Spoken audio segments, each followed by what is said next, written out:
elle a rompu une longue tradition royale le jour de ses obsèques. Princesse rebelle souvent décrite comme grande consommatrice d'alcool et de cigarettes aux fréquentations douteuses, Margaret n'aura décidément rien fait comme tout le monde. Plus rock'n'roll que sa sœur Elisabeth, qui lui rend régulièrement hommage, son caractère affirmé aurait sûrement fait d'elle une reine très distinguée, tandis que le rang de princesse auquel elle a été relayée, auquel son tempérament ne la disposait pas, a un jour déclaré l'un de ses biographes, rapporte Point de vue. Mais avec une réputation si sulfureuse, il ne faisait aucun doute que la princesse Margaret finirait par briser le protocole. Jusque dans la tombe. En effet, tandis que les usages en vigueur chez les Windsor impliquaient de se faire enterrer, l'ex-épouse d'Anthony Armstrong-Jones a demandé à être incinérée.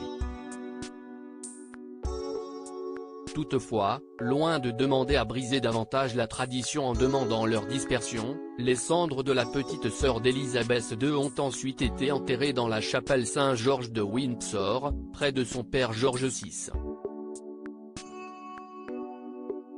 Une vie finie en fauteuil roulant disparue en février 2002, si est à partir des années 1980, peu de temps après son divorce, que la santé de la princesse Margaret a commencé à se détériorer.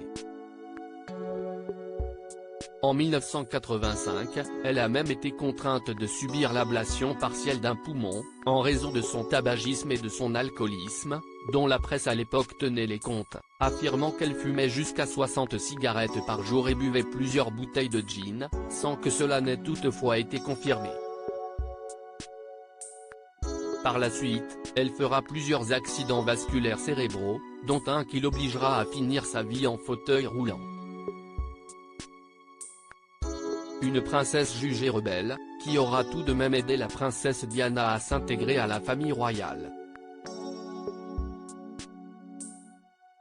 Et qui l'aurait même peut-être inspiré pour s'en émanciper par la suite.